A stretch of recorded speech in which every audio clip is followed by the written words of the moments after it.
Hello guys, tayo ngayon i-check natin tong nabili ko sa China, DJI Mini 4K.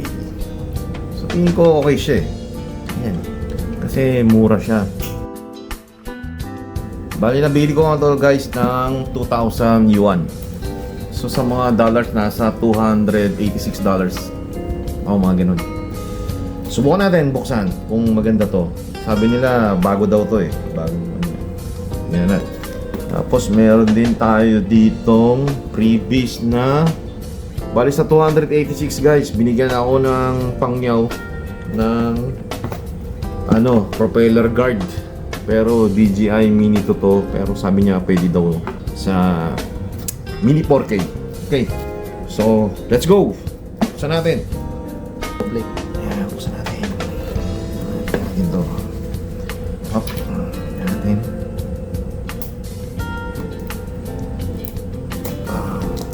Guys, nabili ko pala to sa China, sa Tianjin, China. Doon. Okay. Natin. So, malinaw. Maganda naman yung packaging niya. At saka meron siyang selyo. Selyo talaga siya. Yan. So, made for Apple. Naku, yari tayo ito. Pwede sa Android to. Depende rin yan. Pwede rin yan. Buksan natin.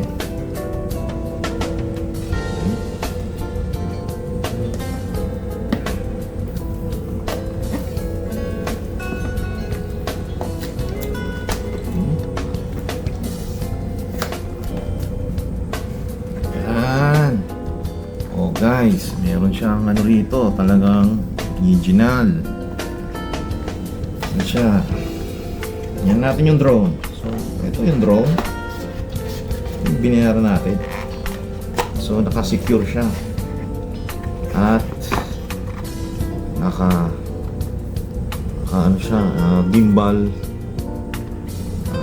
protection. Tapos, wala lang siyang kasama ng propeller guard, dito pang secure, pero legit siya guys.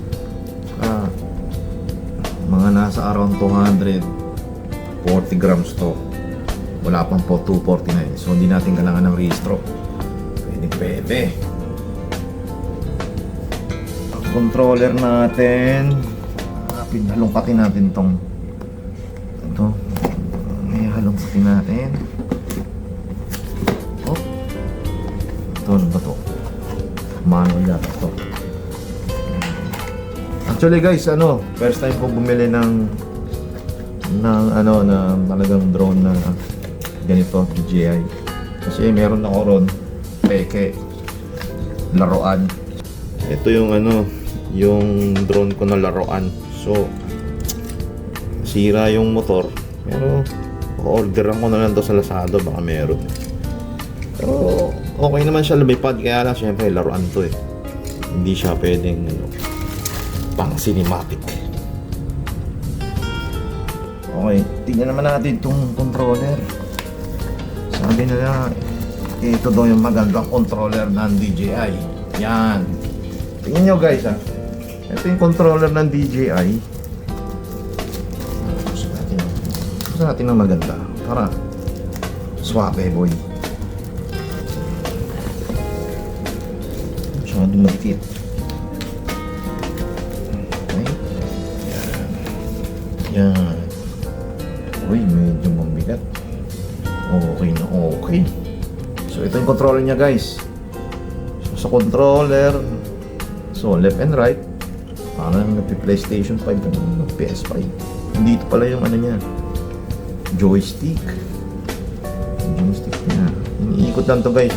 Yan, yung screw. Meron pa isa rito.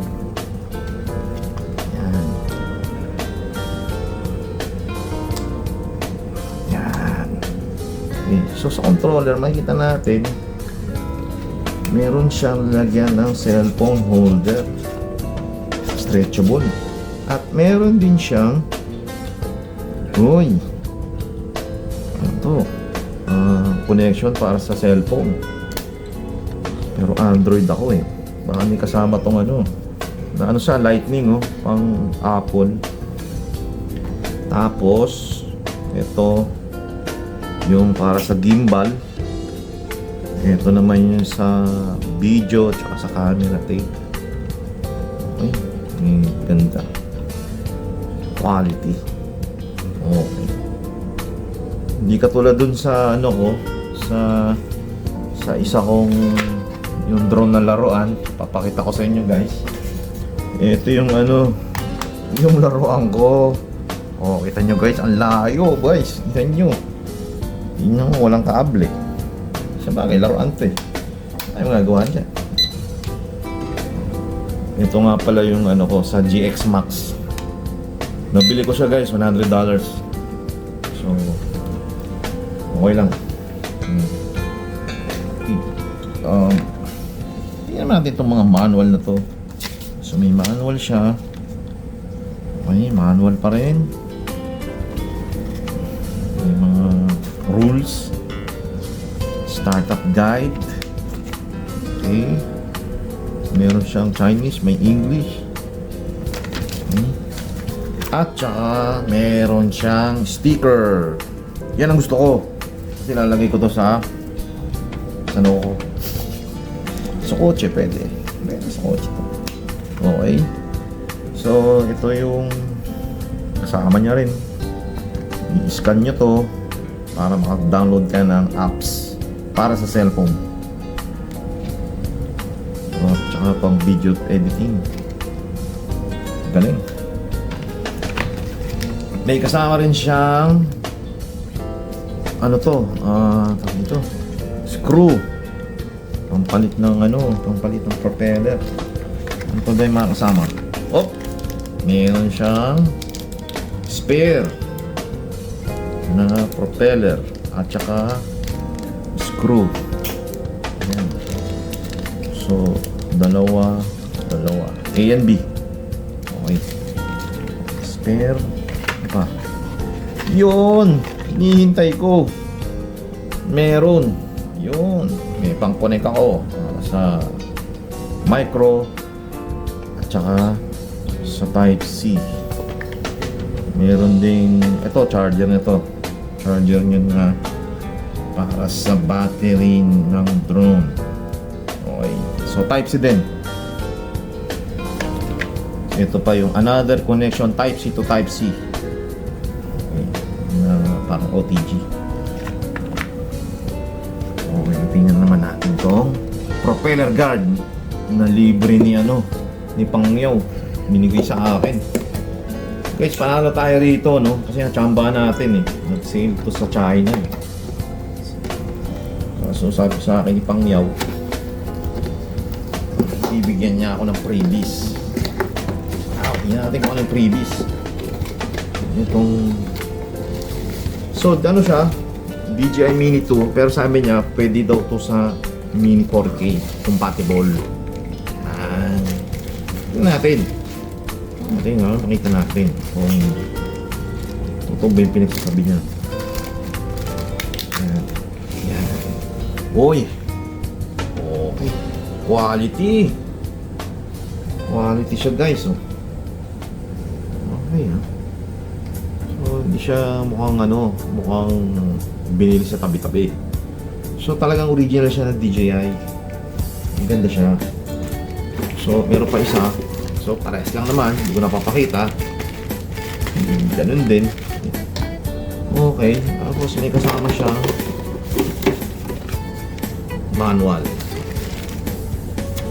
Siguro guys, ito manual na lang to para sa mga bano. Kasi dahil lang naman yan. So ito naman guys, yung pinaka-drone natin. Sirayan natin yung guard niya. Pero to papel lang to guys. Kasi yung binili natin, ano lang to, yung pinaka-starting kit niya lang. Okay. So, dito, natin, charge to activate the battery before in first time use. Okay. So, nandito yung charger, type C. Tapos SD card. Tapos itong ano, ito yung gimbal guard. Buksan natin. Yan. Okay. So ito yung gimbal, ito yung camera natin. Itong camera natin 4K tapos 30 ano siya, tawag dito, FPS, frame per second. So ang ganda na niya na. Maganda siya para sa beginner. Okay, tingnan natin. Sabi niya, buksan natin. Op. Op. Op. Op. Tanggal ka agad. Ito na, tanggal. Glass. Hulog. Okay, gimbal guard. So, ang liit niya lang guys. Oh. Ito nga pala guys, ano, 3-axis gimbal. Tapos, ang liit nga lang, oh. Ang liit. Liit niya, pero nasa medyo medyo mabigat siya sa laruan. So, ganito lang siya kaliit. So, cute. Cute para sa akin. Kasi ito yung sensor niya. Sensor. Okay. Ito makikita natin dito. So wala nga pala guys, wala nga pala tong ano, obstacle avoidance. Wala siyang ganun. So for starting, okay, beginner. Ito, tingin ko, panalo tayo rito. Ito yung tingnan natin yung battery. Paano ba ito inuhugot? Ayun, tataas mo. Okay, yung battery niya, malaki siyang ganyan. Natin na ito. Hop. Pero pwede rin sa ilalim. Hop. Mas makukuha mo na siya. So makikila natin ito. Yun! Hihila lang siya guys. Ito yung battery niya. Yung battery nga pala nito guys, sabi sa ano, sa DJI, 31 minutes. Kaso sa mga ibang nag-testing na sa ibang bansa, 25 lang talaga. Kaya na talaga. Pero kung titingnan mo yung loob guys, hindi siya laruan. Oh, hindi siya katulad ng laruan. Marami siyang mga electronics sa loob. Pagka sinipat mo yung loob niya. So worth it naman yung pagkabili natin ito. Tapos natin. So since na wala akong charger nito na separate, dito ko siya i-charge sa drone na. Okay. Tapos meron din siyang QR code sa likod. May mga sinasabi rin siya. Okay. Basahin nyo na lang. Pakita nyo yan.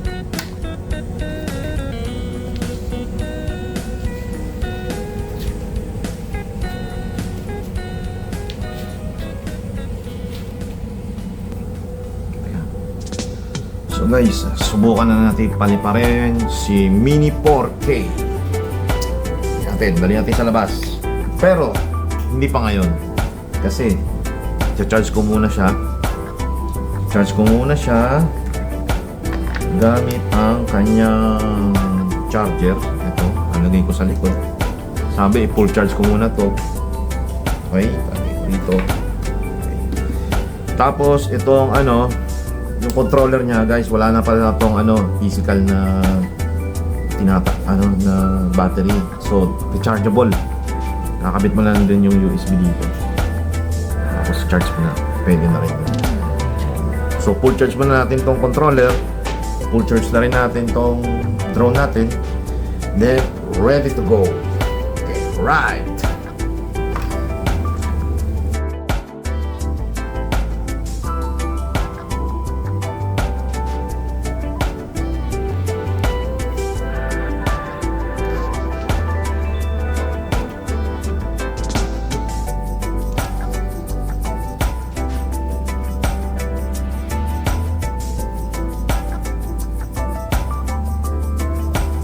Guys, So, tingnan nyo na lang yung susunod ko na video kasi papalipad tayo ng drone. Medyo malakas yung hangin. Bali, sa next video ipapakita ko rin yung mga buttons tsaka mga function ng mga iba pang kailangan nating malaman. So watch out. Ciao.